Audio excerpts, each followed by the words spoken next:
ነገር ነው እየሰማን ያለነው መሬት ላይ ያለው ኢትዮጵያ ውስጥ ያለው ሐምሌን ይመስላል በአጠቃላይ ሐምሌን ይመስላል ጨለምለም ያለ ነው እንግዲህ ብርሃኑ ጁላም ጨለምለም እና አብይም ደግሞ ትንሽ ቀወስ ያረጋቸው ነው መረጃዎችን ይዘን መተናል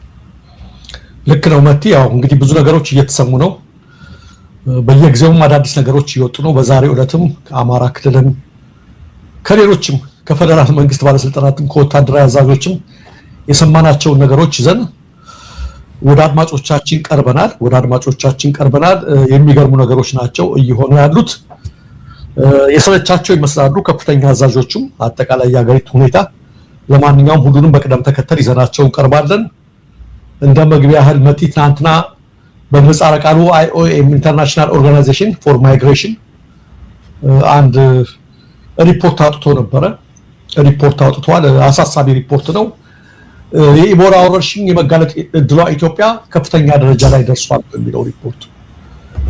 እና ከበሽታው መጋለጥ አንፃር በከፍተኛ ደረጃ ቅድሚያ ከሚሰጣቸው ሀገራት አንዱ ሆናለች ኢትዮጵያ ኢቦላ ማለት እንግዲህ ብዙ ጊዜ በኮንጎ ነው መድኃኒት የሌለው በጣም ተላላፊ በሽታ በጣም አደገኛ በሽታ ጅምላ ጨራሽ ማለት እንችላለንና አደገኛ በሽታ ነውና ኢትዮጵያ ተጋላጭ ሆነችው ይላል ዓለም አቀፍ ተጓዦች በብዛት የሚያልፉባት ድንበር ተሻጋሪ ንግድና የመጓጓዣ ኮሪዶሮች ያሉባትና በሽታው ከተከሰቱባቸው አካባቢዎች ጋር ያላት ትብብር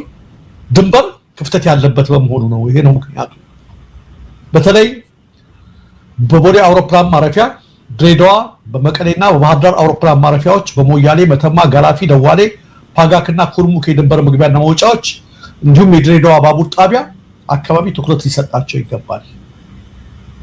እና በጣም አደገኛ ነገር ነው እንትን ያለውና ከፍተኛ ክትትል ያስፈልጋታል ኢትዮጵያ ነው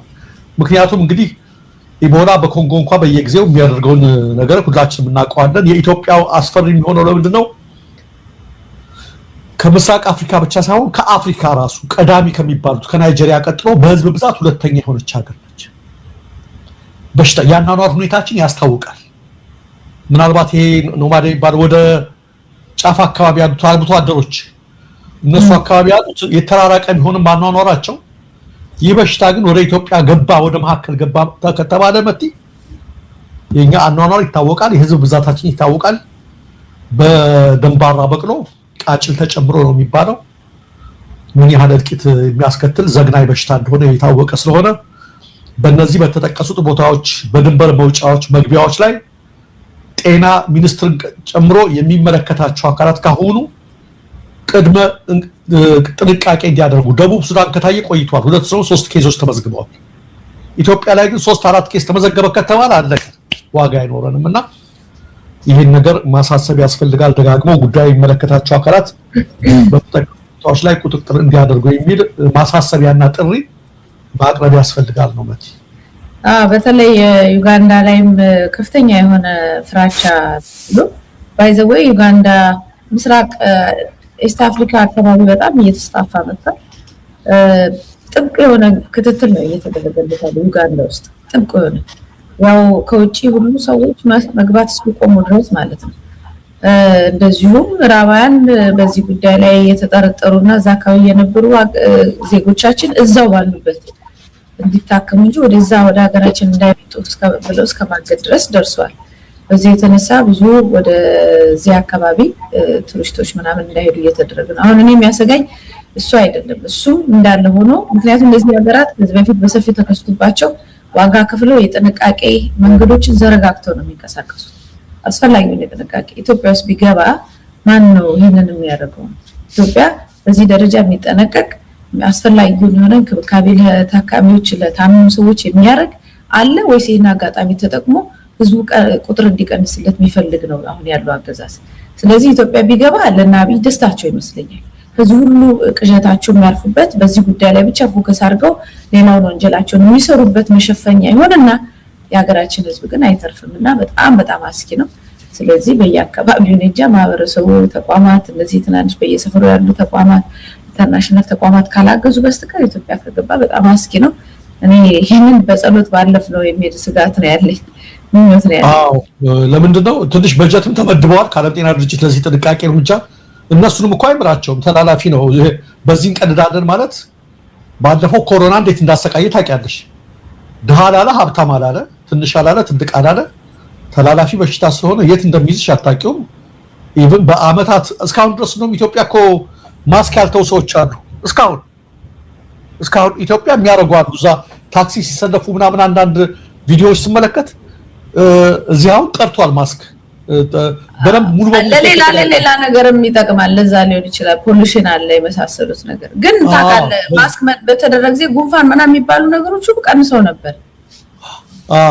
እና ምን ለማለት ፈልጌ ነው ዞሮ ይሄን ነገር ማንንም ስለማይመር እኔ እንዳልሽው በዚህ ጊዜ እኔ ደግሞ ካንቺም የምጨምረው ኢትዮጵያ ላይ ተከሰተ ማለት እኛ ሀገር ያለው ለሰው ልጅ ያለው አመለካከት ለስብና ያለው አመለካከት ለልማት ያለው አመለካከት አጠቃላይ የሀገር በጀት የት ላይ እንደፈሰሰ እንደሆነ ሁላችንም የምናውቀው ስለሆነ ጥንቃቄ ይደረጋል ወይ ለእንዲህ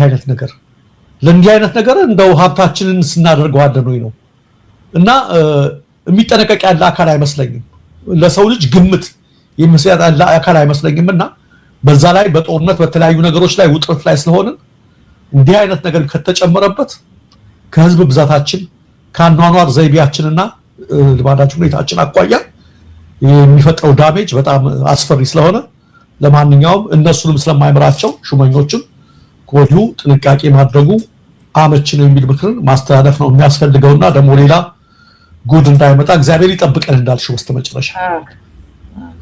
ሌላ ሰርጌይ ላቭሮቭ አይተሽ ከሆነ መቲ የሩሲያው የውጭ ጉዳይ ሚኒስትር ከ3 ቀን በፊት አዲስ አበባ ገብተዋል። ያለው ወትሮ እኔ የገረመኝ ነገር ለምትወቀልሽ የሩሲያ የውጭ ጉዳይ ሚኒስትር በጣም ኢንፍሉዌንስ የሚያደርጉ ታዋቂ ናቸው። በአሜሪካ እንኳን ሲሉ ከፍተኛ ባለስልጣን የሚቀበላቸው ናቸው። አብይ ያለው ወትሮ ሳይቀበላቸው ቀረና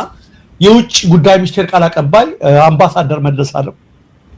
ያው ወዳጅ ነው ወጭም ያው እሱ ነው የተቀበላቸው። በዚህ ደረጃ እንዴት ብዬ ገርሞኝ ነበር። አብይ እንዴት ሳይቀበላቸው ቀረ ብሎ እንዴት ሳያጫጭሁ ቀረ እንዴት ሳይጽፉ ቀረ የሚል ነገር በእለቱ ነበርና ትናንትና እኮ ዩክሬን ያወጣችው መግለጫ ስመለከት ነው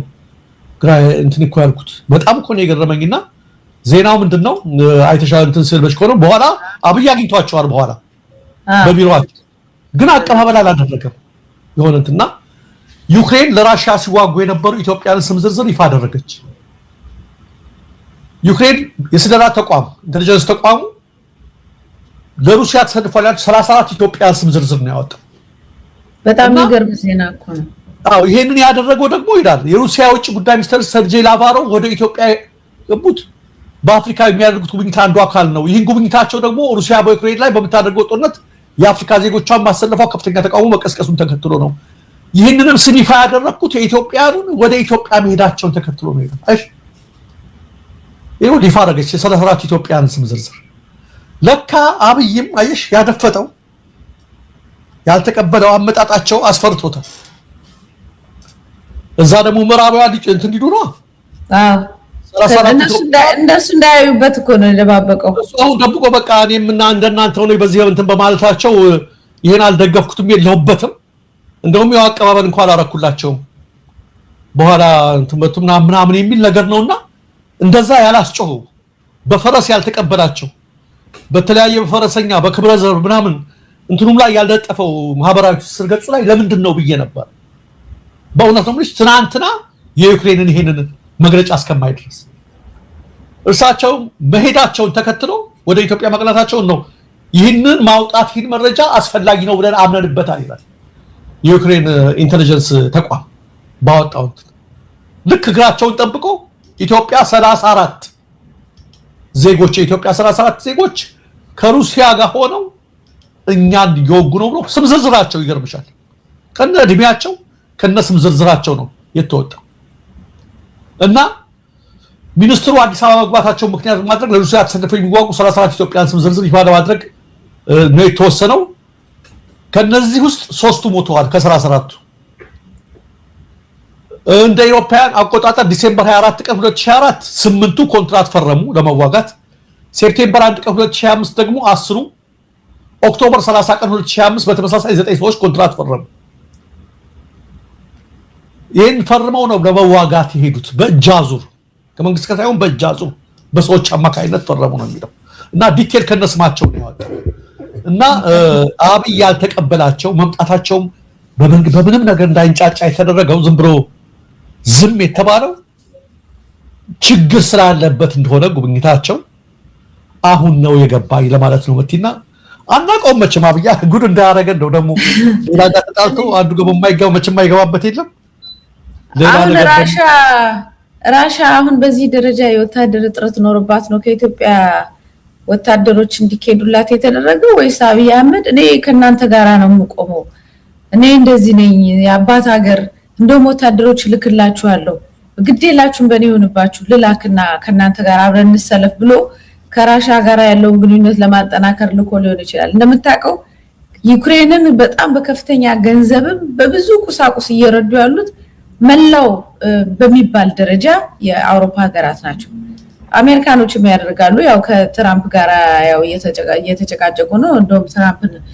ትራምፕ አደባባይ እኔ ከፑቲ ጋር ችግር የለብኝ ምናምን ይያለ ነው ምዕራባውያኑ ግን ጠቅላላ ነበር አብረው የዘመቱት ምክንያቱም ይሄ ጉዳይ የዩክሬን እና የራሺያ ጉዳይ ሳይሆን ራሻን የማጥፋት አዛ አካባቢ ያለው በቃ የበላይነት ራሻን የመምታትና የመከፋፈል እንደሆነ ነው የመፍራት ነገር እንደሆነ ይታወቃል በዛ የተነሳ ምዕራቡ ጠቅላላ አንድ ላይ ራሻን እየመታ ነው በማን በዩክሬን በኩል አሁን እኔም ከነሱ ጋር አብሬ ወታደር እንትን ብዬ አሳፍሬ ከራሻ ጋራ ያለኝን ግንኙነት እንትነላለው ብሎ በአጠቃላይ ከአውሮፓ ጠቅላላ ሀገራት ጋር አጌንስት ነው የሚሆነው ይሄንን በደንብ የሰሙ ጊዜ እንግዲዮች ምዕራባውያን ጀርመን የምናምን እና ፈረንሳይ ምናምን ከባድ የሆነ ችግር ውስጥ በቃ ይሄ ሰውዬ ከዚህ በኋላ አናምነው ብለው በደንብ አደባባይ እንትን የሚሉበት ይመስለኛል ግን በዚህ ደረጃ የኢትዮጵያን ወታደር እስከ መላክ ድረስ እጅ መንሻ ድረሱልን ተብለን ተጠይቀን ለርዳታ ልከን በአደባባይ ኮርተንበት ዜና ሰርተንበት ነው አሁን አብሮ ለመሆኑ ሲባል የኢትዮጵያን ወታደር እየገበረ ነው ማለት ነው እሱ እየሰጠ ግዴላችሁ ከናንተ ጋር ነኝ ብቻ ነኝ የምላችሁንና አንዳንድ ነገሮች አግዙኝ በኢትዮጵያ ላይ ለስልጣን የሚለው ነገር ይመስለኛልና ግን ትልቅ ዜና ነው ይሄ ለአውሮፓውያን ለአብይና አውሮፓውያን ላላቸው ሪሌሽንሺፕ ትልቅ ዜና ነው አሁን ምን ተጠራጠርኩ መሰለሽ ኮንትራቱ በቀጥታ ከመንግስት ከኢትዮጵያ መንግስት ጋር አይሆንም በሌላ በሰዎች የተፈረመ ነው ቢልም አብይን እኔ እንትን ቢሆን ኖሮ ሁለቱ ነገር ነው አሁን አንቺ ያልሽውን እንደገምት ያደርገኝ አንድ ዩክሬኖች እስከዛሬ ድረስ ዝም ብሎ ከሆነ ነገሩ ለምን እስከዛሬ ይፋ ያደርጉትም ዝም ብሎ እንዲ 34 ኢትዮጵያን በራሳቸው ፍላጎት የተቀጠሩ ከሆነ ዝም ብሎ መንግስት የማያውቀው ቢሆን ኖሮ የሩሲያን ወደ ኢትዮጵያ መምጣት የውጭ ጉዳይ ሚኒስትር ሰርጅ ላቫሮቭ መምጣት አይጠብቁም ነበር አንዱ ያስጠረጠረኝ ሁለት አብይ በጣም ጄኒን ሆኖ እንትናን ይቀበላቸው ነበር ምንም በገር ባይኖርበት የሩሲያ የውጭ ጉዳይ ሚኒስትር ወደ ሀገራችን መጡ እንኳን ደህና መጡ ብሎ ራሱን ቦሌ ሄዶ እንኳን ደርሳቸው አይደለም የሶማሌው ሲመጣ ሁዲያንም የሚቀበለው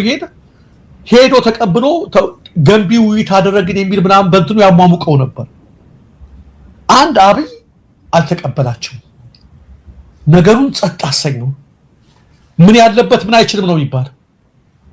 ያስመስላል እንትን አልሆነም ሁለት የዩክሬን ኢንተለጀንስ ተቋም የስለላ ተቋሙ ነው ይሄን ያወጣው ይሄን ነገር ለምን ዝም ብሎ እስከዛሬ ዝም ብሎ ቢሆን ኖሮ እነዚህ ሰዎች የተቀጠሩት እና እንትን ያደረጉት 34 መርሲነሪዎችን ኢትዮጵያ መርሲነሪዎችን ይዘናል እንደዚህ ነው ምናምን ብሎ ያወጡት ነበር ይሄን መግለጫ ምናወጣው አሉ ሰርጂ ላዋሩ ወደ ኢትዮጵያ መሄዳቸው ተከትሎ ነው ምክንያት በማድረግ ነው ብለው ነውና እርግጠኛ ነኝ ደሱም ያው ያረጉለታል በኢሜል በኩል ፎርዋርድ ነው የሚያረጉለት በግልባጭ ወይ በደብዳቤ ያሳውቁታል ስለዚህ ይሄንንም ደግሞ ተስፋ ማረጋው ደግሞ ይሄንን ዜና ጠቅላላ ደግሞ ለሌሎች ዩሮፒያን ሀገራት ደግሞ ሼር ያደርጋሉ እየተሳቀቁ ኢትዮጵያኖች ሊያረጉ ይገባል እንዴ በጣም ነው ጥርጣሬ ውስጥ የሚከታቸው ራሱ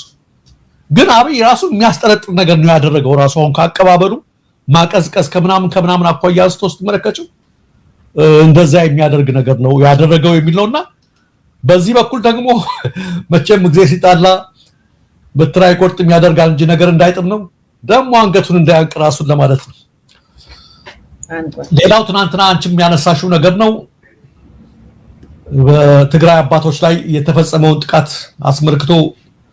3 ተጠርጣሪዎች በቁጥጥር ስር መዋላቸውን የአክሱም ከተማ ፖሊስ ማስታወቁ ነው። ወቲ እንግዲህ ያስታውቀናል። አንደኛው የጥበቃ አባል የነበረ ነው ይላል። ታያለሽ ይሄ ቤታቸው በጥይት የተመታው ቦታ ነው፣ የተተኮሰው ቦታ ነው። ተይዞ ምርመራ እየተጣራ ነው የሚል ነገር ተደርጓል። ማንኛውም እንግዲህ ፉርሾ ነባቸዋል። በብልጽግና በኩል ሲሰጥ የነበረው ቅስቀሳ የሃይማኖት አባቶቹ የተተኮሰባቸው ወጣቶችን ወደ ውትድርና ትሄዱ ብለው በመቃወማቸው ህወሓት ተኮሰባቸው ነበር ያሉት፣ ግን ስህተት መሆኑን የሚያሳውቅ ነው። የአክሱም ከተማ ፖሊስ ወንጀለኞቹና ተጠርጣሪዎችን ይዣለሁ በማለት ያው ህወሓት ማለት ነው ምርመራ እያደረገ መሆኑን ገልጿልና ያን ነገር አድርጓል። ለነዚህ አባቶች አሁንም ቢረፍድም የረፈደ ይመስለኛል ራሳቸውን ገንጥለዋል። ወደ እናት ቤተክርስቲያናቸው እንዲመለሱ አሁንም በድጋሜ ጥሪ እናቀርባለን። ምርመራው ቀጥሏል። ስለዚህ ፕላኑ የነበረው እንደሰማሁት ከሆነ እነዚህ ሰዎች ወጣቶቹን አስገድዳችሁ ለጦርነት አታዘምቷቸው ብለው ስለተናገሩ ህወሓት እርምጃ ወስዶባቸው ገድሏቸዋል ተብሎ ትላልቅ አባቶችን ህወሓት ገደለ የሚለው ዜና ብዙውን የትግራይ ማህበረሰብ ከህወሓት ጋር በጣም ያጣሏል፣ ያለያዩዋልና እርስ በርስ ትርምስ ይፈጠራል። ከዛ በኋላ ህዝቡ በህወሓት ላይ እንዲነሳ መንገድ ይሆንልናል፣ ስለዚህ ይሄንን ብናረግ ብለው የተንቀሳቀሱበት ነገር ነው የሚል መረጃ ነው የሚሰማውት። እንደዛ ነበር የተዘገበው መጀመሪያ ላይ። አሁን ግን ያው ያን ሁሉ ፍርሽ ሆነ ነው። ቀድሞታቸው የሆነ እንትን ነገር ነው፣ የተቀነባበረ ነገር ነው። አሁን ያልሽውን ነገር ለማሳካት የተቀነባበረ ሙከራ ነበር ይሄን ለማድረግ የሞከሩት፣ ግን አልተሳካም። ብልጽግናዎችም ያው አልተሳካላቸውም። ይሄን ስንል የህወሓት ደጋፊ ሆነ ምን ሆነ አይደለም፣ እውነቱ መነገር ስላለበት ነው። በሃይማኖት አባቶች ላይ ነው ግድያ የተቃጠው። ምንም ልዩነት ቢኖረንም ምንም አሁን የተለያየ ነገር ቢያደርጉም የሃይማኖት አባቶቹ ጥሩ ያልሆነ የማይበጅ ነገር፣ እግዚአብሔርን የሚያስቀይም ነገር፣ ሰውንም የሚያስቀይም ነገር ነው ያደረጉት። ከእናት ቤተክርስቲያናቸው መለየታቸው አንደግፈው ማቋማቸው ግን መገደል የለባቸው። የዚህ አይነት ነገር መደረግ የለበትም። በእነሱ ግድያ ፖለቲካ መሰራት የለበትም፣ ነውር ነው። ስለዚህ እሱም መናገር ስላለብን ነው። ነውር ነው የተደረገው፣ የተቀነባበረ ሴራ ነበረ። ምናልባትም የነጌታቸው ቡድን እና አብይ ቡድን ይሄን ነገር ሊያደርገው የሚችለው ዞሮ ዞሮ አልተሳካም። ይሄ በትክክል መነገር ስላለበት ነው። ይህን ካልንና መቴ አሁን ወደ ሌሎች መረጃዎች ከመግባታችን በፊት ወንጀል በአደባባይ ቀጥሏል። እያጋለጥ በየቀኑ ቢያንስ ካየን እነዚህን ሐሰተኛ አጭበርባሪዎች ነው ያሉትን ማጋለጣችን እንቀጥላለን። የምናጋለጠው ለራሳቸው ስለዘረፉ ምን ስላሉ አይደለም። የሚፈጽሙት ነገር በኢትዮጵያም ህግ መሰረት ወንጀል መት ያንቺ መብትና ነፃነት በእምነትም በኩል ቢሆን የኔን አፍንጫ እስከምትነኪ ድረስ ነው። የኔ መብት ያንቺን ነገር እስከምነካ ድረስ ነው። በራሴ ላይ የፈለኩት መብት ይኖረኛል። የፈለኩት ሁሉ ከፈለኩ ወደ ገደል ደውደቅ። ሰውን የሚገድል ትውልድን የሚያጠፋ ነገር ስታረጊ ግን በቀጥታ ያው የሚያዝ ሲኖር ግን ማጋለጣችን እንቀጥላለን። እንግዲህ የምትመለከቱት ዲያሊሲስ እያደረኩ ነው የሚሉ የውሸት መስካሪ። ዲያሊሲስ የሚደረገው ለኩላሊት ህመም ፌል ሲያደርግ ነው፣ ኩላሊት መስራት ሲያቆም። በትንሹ ቢያንስ 2 እና 3 ጊዜ ዲያሊሲስ ማድረግ አለባችሁ። ደም የሚያጣራ ኩላሊታችሁ ማጣራቱን ስላቆመ ማለት ነው፣ ወይ ውሃ የተለያየ ነገር። እሱን ካላደረጋችሁ ትሞታላችሁ።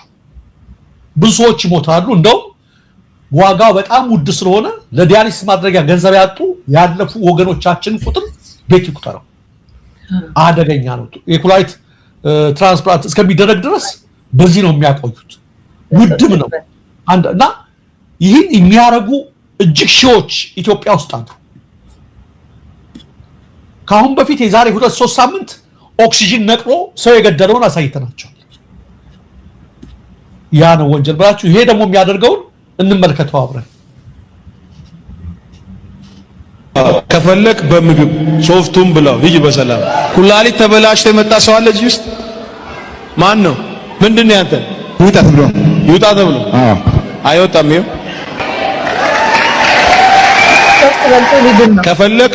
ከፈለክ በምግብ ሶፍቱም ብለው ሂጅ በሰላም። በቃ አለ። ምን አረክባት በዚች ሶፍትስ? ሶፍትን በላሁት፣ ቆርጬ በላሁት። ሕክምና የሄድኩት ኩላሊት አይቀየርም። ኩላሊት ንጹህ ነው። ይሄ ሶፍት ነው የሰጠው፣ ታይታችኋል። ይሄ ሶፍቱስ የመስፍኔ ላብ ነው ተጠርጎ የተሰጠው። የሚገርም እኮ ነው። ላቡ የትላቡ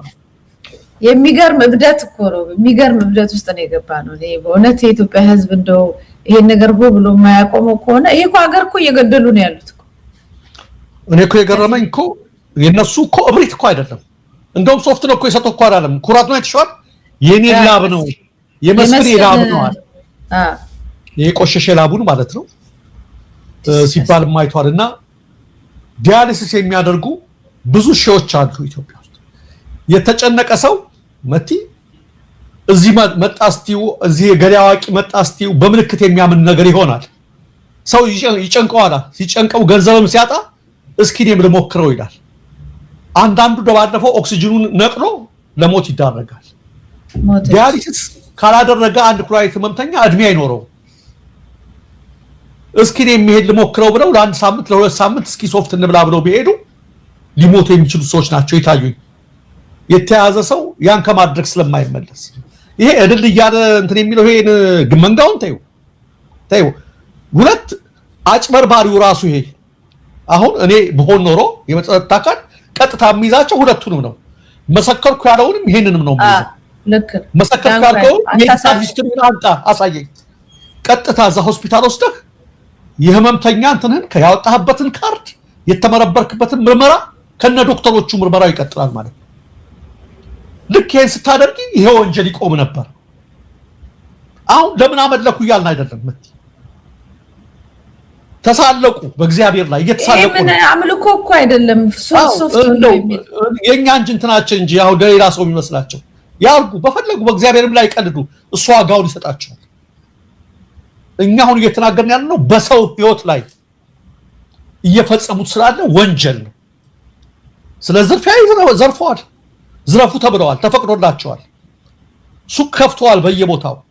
ስንት ጉድ ነው የሚሰማው በየቀኑ ያን ነገር እናደርጋለን ከዛ መስመር አልፈው ግን ስንት ሺህ ህመምተኛ ባሉበት ሀገር ላይ የኔን የላቤን ሶፍት በልታችሁ ኩላሊት ዲያሊሲስ እንትን ዲዲ ፌል ያደረገ ኩላሊታችሁ ይመለስላችኋል ማለት ወንጀል ነው አየሽ ብዙ ጊዜ አንድ የራሳቸው እንትን ሲናገር ሰምቻለሁ ጎበዝ ልጅ ነው አንድ ልጅ ብዙዎቹ እነዚህ ሚራክል መኒ ምናምን ይሉት ማይሞች ናቸው አለ ብዙዎቹ ወንጀል እንኳን አይሆንና ነገር አይለዩም ማለት እውነቱን ነው ስለ ሚራክል መኒ ይሄን ሰጣሁ ሲል የባንኩ ቁጥር የተመዘገበበት ብሔራዊ ባንክ ያቋል ምናምን ተብሎ ህግ በቁጥጥር ስር እንደሚያወራቸው አያውቁትም ምንም እንትን የላቸውም ማለት ዝም ብሎ እንትን ያለ ትራንስፈር አደረኩልህ ከባንክ ይደግባ ምናምን ሲሉ ወንጀል እየፈጸሙ እንደሆነ አያውቁትም ግን ማንም ጠይቋቸው እኮ አያውቅም ማንም አያውቃቸውምና ወንጀሉ ግን በማን ላይ መጣ በትውልድ ላይ ሁሉ በሌሎች ላይ መጣና እንዲህ አይነት ወንጀለኞች ሀገሪቱን እየፏደሉባት ይገኛሉ ለማለት ነው ህዝቡ ባለመሄድና እነዚህን ሰዎች በመቃወም እርምጃ ካልወሰደ በስተቀር መንግስትማ ህዝብን የሚያደነዝዝለትና የሚያደንቁርለት ስለሚፈልግ ይወንደልባቸው ህዝቡን እየገደሉ ምን ይያሉ አሁን ያኛው ሰውዬ ነቅለ ኦክሲጅን ሂድ ብሎ እሱ አሁን በነፍስ ግድያ መጠየቅ ነበረበት ሌሎችም እነዚህ ሁሉ ማለት ነው ግን እነዚህን የሚጠይቃቸው የለም ችግሩ እሱ ነው ማህበረሰቡ ራሱን አንቅቶ ከመሄድ ራሱን መቆጠብ ብቻ ነው ለጊዜው ያለው አማራጭ አለዛ ደግሞ እኛም በዚህና በተለያየ ሚዲያዎች ራሱ የቤተክርስቲያን አሁን በእነሱ ስም ያው የወንጌላውያን ነው የሚሉት ወንጌላውያን ቤተክርስቲያኑን በአደባባይ ወጣው ማውገዝና እነዚህ ሰዎች አንዳንዴ ያደርጋሉ በደንብ አደባባይ ይሄ የሃይማኖቱ አስተምሮት እንዳልሆነ በአደባባይ ካልተናገሩ በስተቀር ትውልዱን ይዞት ገደል እየገቡ ነው ያሉት እንደውም ዋናውና የወንጀል መስሪያ ቦታዎች ነው የሚሆኑት መጨረሻ ላይ ትክክል በነገራችን ላይ ያገሪቱ ህግ እኮ ወንጀለኞች ናቸው በህጉ ቢተገበር ወንጀለኞች እኮ ናቸውና አንድ ህግ ሲወጣ ፕሬዲክት ያደርጋል ወደፊት ይፈጠሩ የሚችሉት ነገሮች በአንድ ወቅት አስታውሳለሁ አንድ ዲቤት ሲደረግ አዲስ ክስተት ነበርና ኤችአይቪ መጣ ተብሎ እንትን ይስተባለ ጊዜ ይሄም ከጊዜ በኋላ የመጣ በሽታ ስለነበር ኤችአይቪ አስቸገረ ኢትዮጵያ ውስጥ እንትን ለማድረግ አንዴ የህግ ባለሙያዎች ዲቤት ማለት ነው እና ምንድነው ለኤችአይቪ ሆነ ብለው የሚያስተላልፉ ሰዎች ነበሩ በመርፌ ግልጽ የሆነ ልቅ የሆነ የግብረ ስጋ ግንኙነት በማድረግ ያለኮንዶም ሆነ ብለው የሚያስተላልፉ በሰዎች ላይና ሆነ ብለው የሚያስተላልፉት በስንት ዓመት ይቀጡ የሰውን ህይወት አጨልመው ገደውና ህጉ አለ የለም የሚል ክርክር ነበረ በመጨረሻ ላይ ምንድነው አንድ ህግ ለወደፊት ሊፈጠሩ የሚችሉ አዳዲስ ክስተቶችን ሁሉ ፕሬዲክት አድርጎ ነው የሚቀርጸው በህግ ማለት እንጂ ስየ ሲያጠፋ ሙስና ያስከለክላል ጋር ለስየ ብቻ ለትውልድ ነው የምታረጊው ህግ አንቀጽ ስታስገቢና በኢትዮጵያ ወንጀል እንግዲህ ተላላፊ በሽታን ሆነ ብሎ ያስተላለፈ የሚለካል ከድሮ ይወጣ ግን እሱ ደግሞ ጣራው ስንት ነው የሚለው 15 አመት ነው የሚለው ኤችአይቪ ደግሞ 15 አመት አይበቃም ማለት ስለዚህ በሱ ላይ ማሻሻል እናርግበት ብለው በዛው ተስማሙ ያው ግን ህጉ ምንድነው በዛው ስራ አለ ነው እንደዚህ አድርገው በአሁኑ ሰዓት ላይ ባለፈው እንደነገርኩሽ ኦክሲጅን ነቅለው አድናለሁ ማለት በህክምና ስተት እንደማለት እኮ ነው በእንቱ ላይ አለ በህክምና ስተት የሚገድሉ አሉ ሆነ ብለው የሚያደርጉ አሉ ተሳስተው የሚገድሉ አሉ እነዚያው መንፈሳዊ ሐኪሞች ነን እያሉ ነው ፈዋሽ ነን እያለን ይሄ አጭበርባሪ ማለት ነው ግን ምንድነው ያደረጉ ያሉት ምንድነው እየፈጸሙ ያሉት ባለፈው ባልትክክለኛው ገደለ ይሄንስ ተከትሎ ስንት ሰዎች ሞተው ይሆን ሶፍት ለመብራት መተው የሱን ላብ ለመብራት መተው ስንቶች ሞተው ይሆን የሚለው ነገር ማንዋሽም ታርጊብ ነገር ግን ኢትዮጵያ ውስጥ እንደነገርኩሽ ነው አሁን ያለው ነገር እነዚህን መሐይሞች የኔኮ ብልጽግና እኮ ሲባል ይገርምሻል ከተታ ይመጡብኝ እነሱ ናቸው የብልጽግና መልኮች አስቀያሚ መልኮች በየያስኳቸው ግለሰቦችና ደግሞ እነዚህ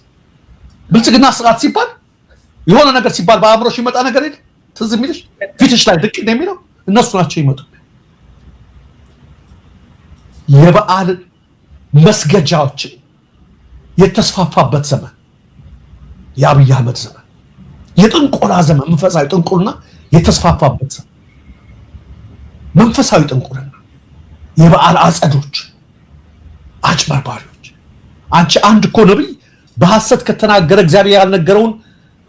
ከልብ አውጥቶ ከተናገረና ውሸት እግዚአብሔር ነገረ ካለ በድንጋይ ተወግሮ ይብትኮ ነበር በፊቱ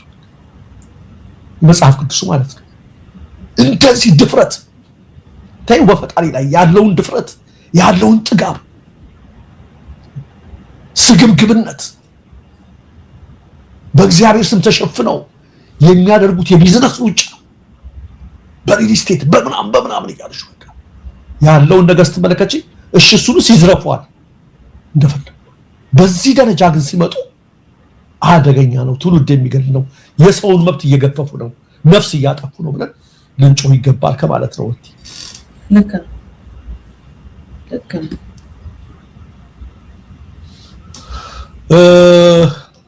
ወደ አበይት ጉዳዮች እንግባ መቲ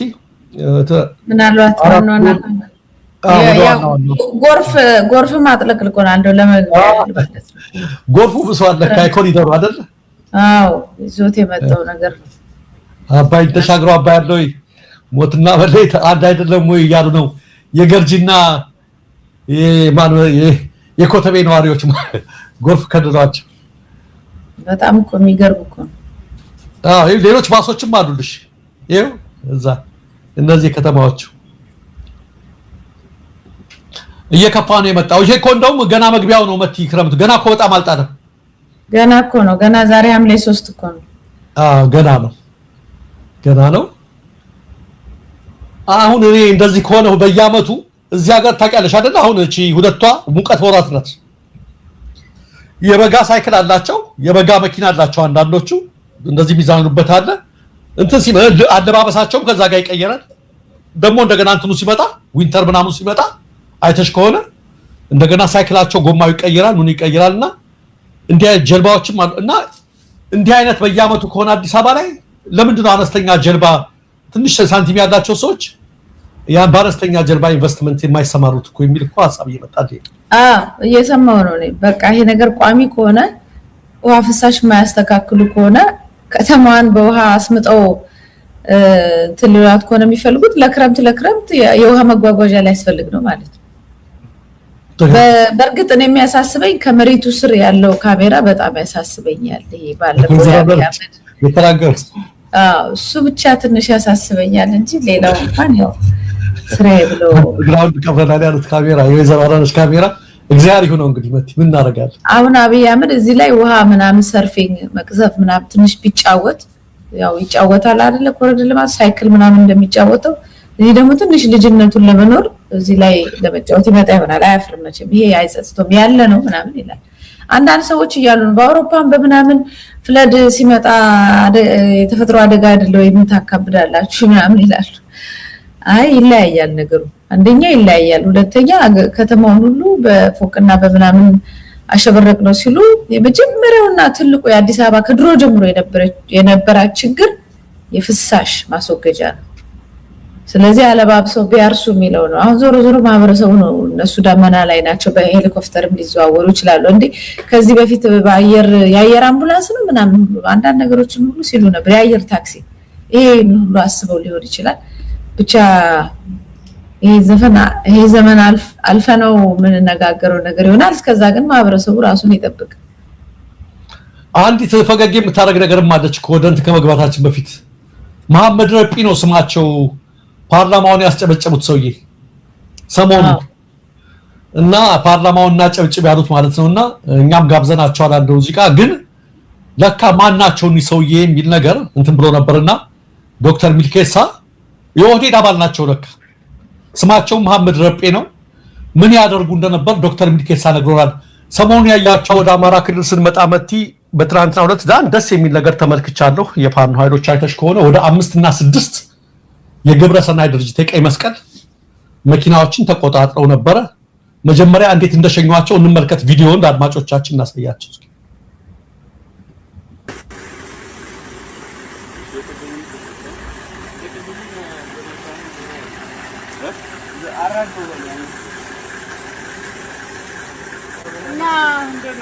ለወደፊት ስትመጡ ያሳወቃችሁ